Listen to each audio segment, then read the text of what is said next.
Magandang araw po sa inyong lahat. Kumusta na po kayo? Nandito naman po ang Pobreng Kapampangan. For today video, ito ipapakita ko sa inyo itong lugar ng Albalad. Dito yan sa Jeddah. Ayan guys. Sa mga nakakaalam dito sa Jeddah, siguro ito yung lugar na ito ay kilalang kilala ninyo. Sa mga nakauwi na at dito ngayon sa Jeddah, ito at di ba? Nandito ito yung Albalad at dito ng mga nagpapahinga yung mga tao diyan sa upuan na yan. Makikita ninyo. Yan po yung Albalad. At tuwing Biyernes dito, maraming mga tao na namamasyal dito. Ayan, naalala ko noon kapag pumunta kami dito 2011 at itong ano na yan, may fountain dyan, bumubuhos ang tubig doon sa parang suso na yun, at dyan sa side na yan napakaraming kalapate, at ngayon wala na mga kalapate. At tuwing Biyernes dito talagang punong-puno ng mga paninda dyan. Ngayon wala na. Ayan ang Albalad na tayo ng Queens Building. At dito sa side na yan, ayan, mga nagtitinda ng mga sapatos, relos, mga bags dyan sa side na yan. At sa mga nagtitinda ng mga parang siyang ukay-ukay o yung para siyang sa Divisoria, dyan napakadaming nagtitinda dyan kapag Biyernes. At ngayon malinis na dito, wala na masyadong mga tao na namamasyal dito. Sadya napakarami. 2011 dito napakaraming mga tao paggabi. Ngayon parang uunti na lang kasi marami nang nabago dito sa Jeddah. Ang vision ng hari natin ay yung pagandahin ang Jeddah, at ngayon nga ito, at siguro nga ito ay isang vision ng ating kaharian na yung mga nagtitinda rito ay pinaalis na para maging maayos at malawak itong park na ito guys. Ayan, nakita ninyo itong parang suso na yan. Noon napakadaming tubig dyan at bumubuhos fountain. At eto, ayan dyan, pwede kayo maglakad-lakad dyan. At yung iba dyan, mga kababayan natin nakaupo dyan, pasyal-pasyal. Ayan, at naalala ko noon dito yung may upuan na kahoy, ngayon wala na. Ayan, at yung kalapati ko konti na lang. Ayan guys, ito yung sa Albalad, kita ninyo. At dito yan, nagsarahan na rin yung mga nagtitinda dito. Dati napakarami nagtitinda ng mga relos dyan, mga branded. Ngayon wala na oh. At tara, punta pa tayo banda doon at tayo papakiigagala ko kayo dito guys, para makita ninyo itong lugar dito sa Albalad. At nakaalala nyo yung Queens Building, doon yung bilihan ng mga computers noon. Ngayon parang wala na. Ayan guys, so tayo na at pumunta pa tayo banda doon at para makita ninyo itong sinasabi ko dito sa Albalad Corniche. Ito yung sa loob guys, so ang ganda oh. Ayan, sa mga gustong umakyat dyan sa taas, yan, mayroon elevator. At dito naman, ayan, kung gusto ninyo mamahinga, umupo, ayan, may mga seating sila dito.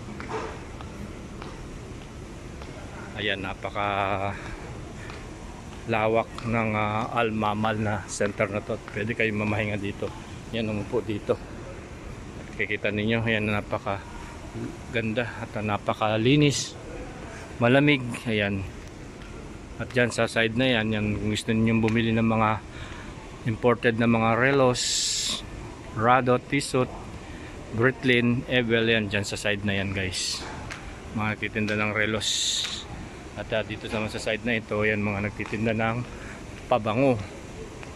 Ayan, mga pabango yan, Dera. At punta tayo banda rito guys. Ayan, tingnan ninyo. Alam nyo ba ito? Ayan, dyan ako nagpapapicture noon, no. At ayan, nandyan pa rin, no, Jeddah. At may fountain siya, oh. Ang ganda, oh. Nagawa pala ito, guys, yung Al Mamal Center na to 1987 pa. Tagal na rin, oh. Ganda, oh. Ang lawak at ang taas ng mga buildings at ang mga floor. Ayan, oh, meron fountain dito, oh. Wow, ang ganda. At ayan yung buwan na yan kapag Ramadan na, nasa sentro na dito yan. Ito yung sa Jeddah. Ayan, nakikita ninyo, oh. Ayan na. Po tayo dito, guys. Diba? Ayan, at ayun, kung gusto niyo lumabas, may exit doon, may pa-enter naman doon. Ayan ang Mamal Center. Diba? Ang ganda. Natatayo na, guys. Pinakita ko lang sa inyo to at nilibot. At heto, nasa labas na tayo, guys. Tingnan ninyo, oh. Yun ang pinaka-sentro. At makikita ninyo dito yan sa Al Balad. Yung historical Hajj route is ito. Diyan sa road na yan. At doon sa mga side na yan, yung padalahan sa NCB, Ijaz at saka sa Ar-Raji. So tawid tayo, guys. Ayan na, tingnan nyo. Pwede kayo sumakay doon. Mga service. At tara, takbo tayo, guys. At papakita ko sa inyo itong lugar na ito. Ito, guys, tingnan ninyo. Ang ganda, oh.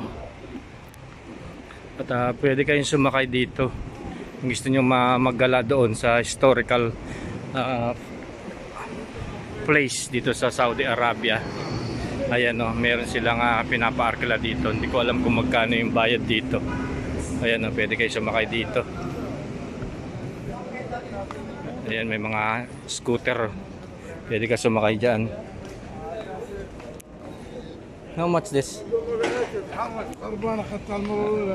Ayun, oh, mga sasakyan. Pwede ka nga maglakad-lakad hanggang doon. At dyan sa side na yan, kikita ninyo, yun ang bilihan ng mga alahas dyan sa side na yan. Sa side. Kita ninyo, guys. Ayan yung mga bilihan ng alahas dito sa lugar na ito. Ito yun ang pinakasentro. Pumasok tayo dito. So tayo na, pumunta pa tayo banda doon para makita ninyo itong sa Jeddah, sa Al Balad. At heto naman yung mga historical houses, yung mga old houses ng mga Saudi. At ayan, nakikita ninyo, oh. Hindi pa giniba para makita ng mga henerasyon itong mga kabahayan ng mga sinaunang mga tao. Yan, oh, bahay ng mga Saudi yan noon. At yung iba, mga tindahan ng mga gold at saka silver. Ayan, oh, diba? Luwag. Ang ganda. Ayan, pwede kayong sumakay dyan kung gusto nyo yung maggala-gala hanggang doon. Ayan, mga alas, mga dyan sa side na yan, mga nagtitinda ng mga alas hanggang doon.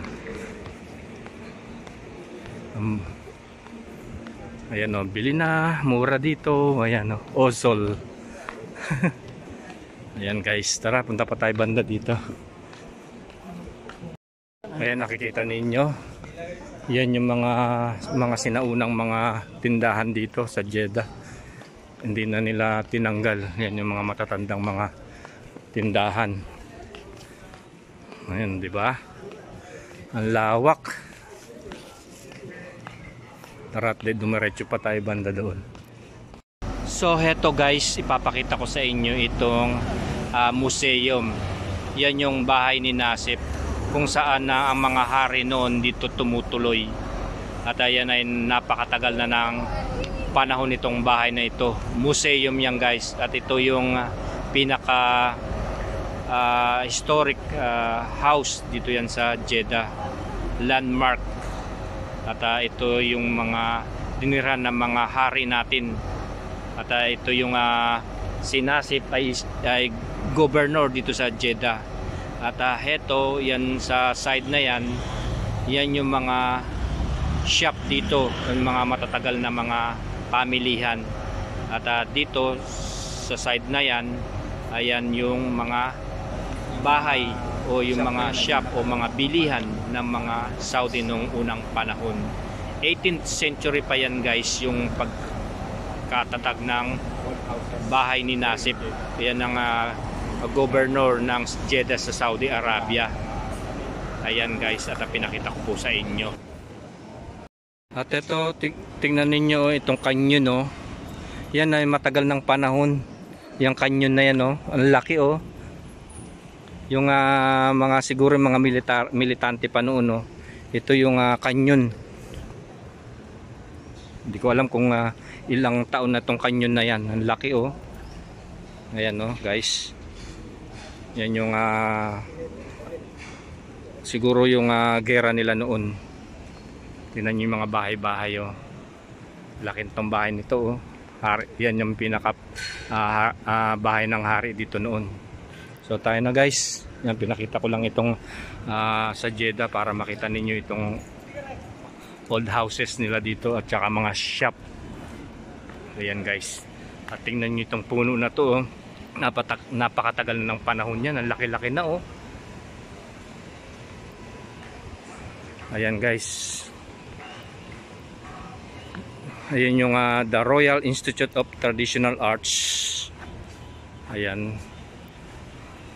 Present to you a traditional building, arts diploma, student work and their handicraft to highlight an important of knowledge and professional skills in the field of traditional heritage arts. Ayan. Ginawa ng mga tao noon. Tara na guys, punta tayo dito pa. Napakaganda nitong ano na to, oh, bahay, oh. Laki. At tingnan ninyo yung mga ano, mga pinto. Wow. Mga sinaunang mga pinto pa to, oh. Tingnan ninyo, oh, ang titibay. Yan yung mga sinaunang mga pinto noon. Ito basahin natin. The Zawiya 97, a hub that encapsulate cultural endeavors in the field of arts, entertainment and education, behaving as both an activator and reviver of new initiatives and dwindling crops alike. This tutelar corner becomes the very heart of cultural reemergence. Zawiya 97 takes its name from the angle of 97 of Jeddah to Makkah, at which we connect with the one. Ayan, in this space, ayan, Zawiya 97 focuses in activating a cluster area in the historical area of Al-Balad in Jeddah, Saudi Arabia, particularly near the area of the iconic Bait Nasib. Ayan nga yung sinasabi ko sa inyong bahay ni Nasib. Ayan, square. The area has been renovated to function as an intersection point for the public, mimicking its historical usage. The Zawiya 97 stage openly invites artists, performers, and educators alike, providing an authentically public platform to communicate with the public. The neighboring personal library of Abdurrahman Nasib has been reopened to the public pending further structure uplift. Ito, binuksan na ito para panuorin ng mga tao. Adjacent to the library, the Zawiya 97 workshop. Library pala ito guys. Ayan o, yung library. Malaki pala ito. Ayan. Around the corner from the hub are the historical lanes of Sugag Al-Yalayat and Sugag Al-Atari, historical, known for their production of hookah, pipes, and herbs and spices respectively. Around the corner is the Bait of Shargi, the modernly envisioned birthplace of Al-Magor Upkeep. It is revival in Jabor's Zawiya 97 firmly stays true to the roots and invites experienced and upcoming practitioners and traders of these honorable crafts alike to authentically revive these spaces into their former glories. Ayan guys, so kita ninyo mga sinaunang mga bahay ito. Ayan o, lalaki. Zawiya 97. Ayan o, nung unang panahon pa yan guys. Ayan guys, so tingnan ninyo yung mga kabahayan dito, mga lumang mga bahay. Ayan oh, ganda. Nakikita ninyo. Ayan oh, yung mga bahay-bahay nila dito nung unang panahon. Bahay ng mga Saudi yan guys. Ang laki. Tingnan ninyo oh. Oh, di ba? Guys, tingnan ninyo oh, yung mga herbs na mga sangkap nung unang panahon yan pa oh. Ang dami. Yung mga sinasangkap at pagkain ng mga Saudi noon guys. Ito yun. May gumagamit din pala sila ng paminta. Ayan oh. Ang dami. May gumagamit din pala sila ng onion leaves, anis, at saka cinnamon, coriander, chasteberry, ito ginger oh, hibiscus, yan yung, tsaka yung cumin, nigella sativa, itong dried pepper, ginger, alpinia, yung cinnamon na giniling, yung chili, cumin. Ayan guys oh, di ba? Talagang gumagamit na sila ng mga spices. Yan ang mga natutunan din natin sa pagsasangkap ng pampasarap ng ating mga lutuin. Ayan yung herbs and spices around the world. Sa Middle East, ayan, sa Indian, sa Thailand, Vietnamese, Chinese, Japanese, North African, ayan oh, South African, Greek, Italian, Latin American, Caribbean at Mexican. Ayan oh, dumayo pa sila dito at ibinahagi itong mga sangkap na to dito yan sa Saudi Arabia. Diba? Talagang ang ganda ng nila dito, yung lugar. Dinan nyo oh. Mga sinaunang mga bahay pa to. Yung Al-Balad District, Al-Hardi Lane. Ayan guys. At tingnan ninyo oh. Wow, ang ganda. So ayan guys, so ang ganda oh. At tingnan niyo, pwede kayo magpahinga dito. Wow, napaka presko ng lugar. Ito yung mga bahay noong unang panahon. Ayan oh, Al-Khayal Ali, yung lugar na ito. Kikita ninyo.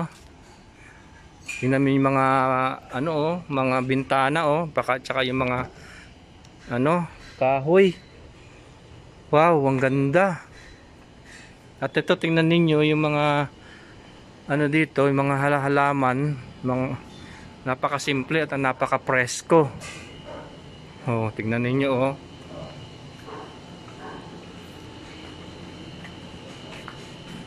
Ito yung wood turning studio noon. Ayan, kung gusto ninyong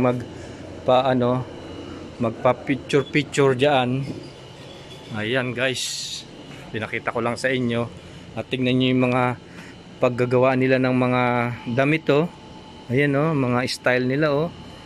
'Di ba?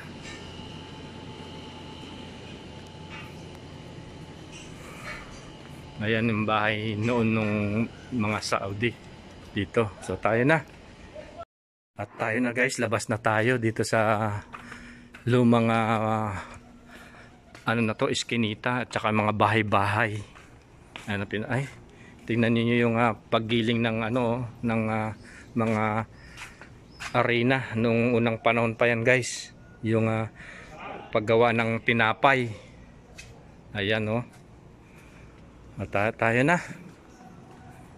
Labas na tayo. Tingnan nyo guys oh, yung mga bahay-bahay nung unang panahon. Yan yung bahay dito sa Al-Balad.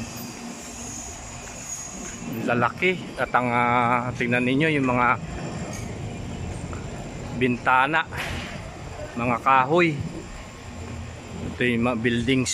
Ayan oh, lalaki oh. Mga bahay ito nung unang panahon dito sa Saudi Arabia. Napakatagal na ng panahon nito. At ngayon nire-renovate nila, pinapaganda. Ayan, nakikita ninyo. Ang ganda ng mga bahay oh. Diba? Lalaki.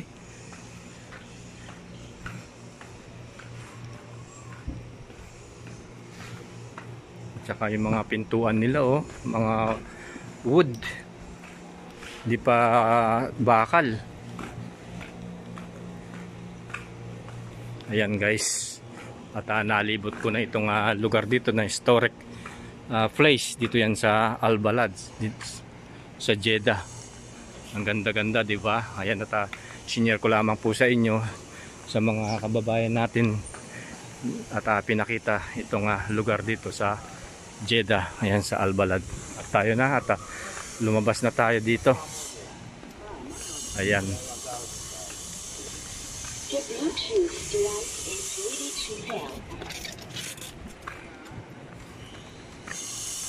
Ganda-ganda ng lugar, oh. At pinaganda nila talaga itong lugar na ito para sa mga new generation, at para makita nila itong lugar nila dito sa Jeddah, yung mga kabataan, na ang kanilang pamamahay noon at lugar ay ang gaganda, ang tataas. So ayan guys, at pinakita ko na itong lugar dito sa historical place dito sa Saudi, sa Jeddah. Ayan, nakikita ninyo. At palabas na ako. Hindi ko na ikakats ng iba pa kasi napakalawak nitong lugar dito sa historic place na ito. At ilan lang ang mga lugar na pinakita ko. At least nakita ninyo itong mga lugar dito na yung pinakamatatandang bahay, mga tindahan, at yung bahay ng hari dito noong unang panahon. So tayo na, at maraming pong salamat sa panonood, at sana nasiyan po kayo ngayon sa ating vlogs ko. Covering Kapampangan ulit.